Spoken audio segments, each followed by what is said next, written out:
Ramasubramanian sir இறுதி உங்க கருத்து சுருக்கமா சார், நேரம் இல்லை. எல்லாரையும் பேச விடுறீங்க, நிறைய சண்டை போட விடுறீங்க, என்னிட்ட வரும்போது ரொம்ப சுருக்கமா பேசுங்கன்றீங்க. சரி சரி சரி பரவாயில்ல. சரி, காமராஜரை பத்தி டாக்டர் கலைஞர் முன்னாடி பேசியிருக்கிறார் என்பது இந்த நிறைய வீடியோஸ் இப்ப வந்து கொண்டிருக்கின்றது.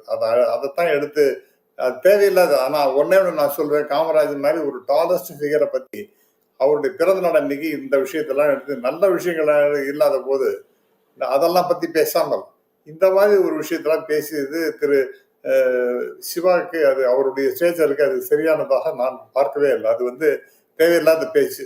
காமராஜர் மாதிரி ஒரு உத்தமமான மனுஷனை பார்க்கறது. ஏன்னா நான் அவருடைய பழகி இருக்கின்றேன். அவருடைய எலெக்ஷனுக்கு நாகர்கோயில்ல பார்லிமெண்ட் எலெக்ஷன்ல நான் ஒர்க் பண்ணியிருக்கேன். அந்த விவகாரத்தை பாஜக அதிமுக மடைமாற்றாங்க.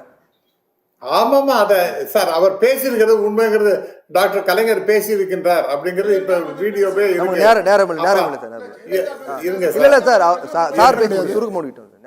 இது மட்டும் தேவையில்லாத இப்ப இன்டர்ஃபியரன்ஸ் வேண்டாம். அடுத்ததாக அது தவறு நான் சொல்றேன். அது தேவையில்லாத இஷ்யூ. நல்ல ஒரு மிகப்பெரிய தலைவரை பத்தி நாம அவருடைய பிறந்த நாள் அன்றைக்கு அந்த மாதிரி பேசுவது தவிர்க்கப்பட்டிருக்க வேண்டும். அப்புறம் யார் சார் மிகப்பெரிய ஒரு கட்சி வந்து சேர போறாங்க ஏடிஎம்கேயோட? யார இந்த கார்த்திக் சிதம்பரம் அவர்கள் சொன்னது போல ரிபப்ளிகன் பார்ட்டி ஆஃப் ட்ரம்ப் அவங்க வந்து இவங்களோட சேர போறாங்களா? என்ன அப்படின்னா இது அப்ப இந்த கூட்டணி முறிஞ்சு போகும். நீங்களே முறிச்சிடுவீங்க, அவங்க முறிய வேணாம். திமுகவே முறிச்சிடும். அதிமுகவும் பிஜேபியும் மிகப்பெரிய அளவுல தாவேகா வந்தா பாஜக இருந்தா தாவேகா வரமாட்டேன்னு சொல்றாங்க. அப்ப தாவேகா அதிமுக ஏத்துக்கிறாங்கன்னா பாஜக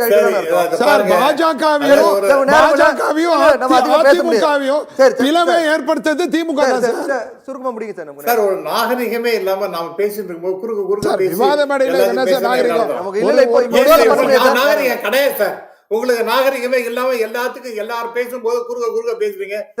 ஹைலி இன்டிசென்ட். டெஃபினட்டா நான் சொல்றேன் சார். நீங்க எத்தனை குறுக்கீடு பண்றீங்க? நீங்க அதான் இப்ப நீங்க திடீர்னு இன்னும் உங்க திராவிட முன்னேற்ற கழகம் என்ன பேசுறீங்களே? நான் வந்து I am objectively looking at things.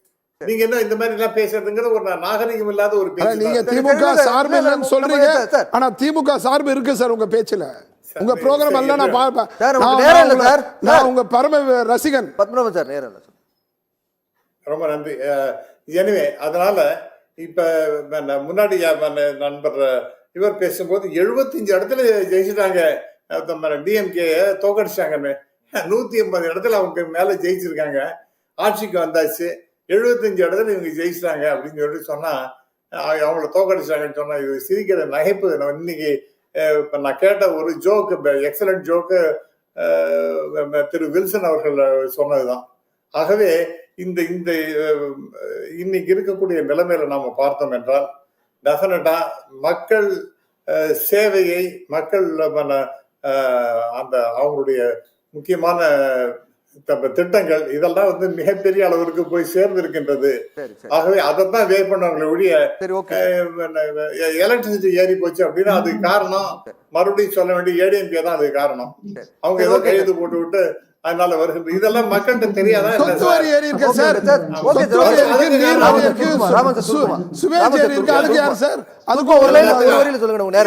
எல்லாத்துக்குமே ஏடிஎம்கே போட்ட கையெழுத்து தான் சார். எல்லாத்துக்குமே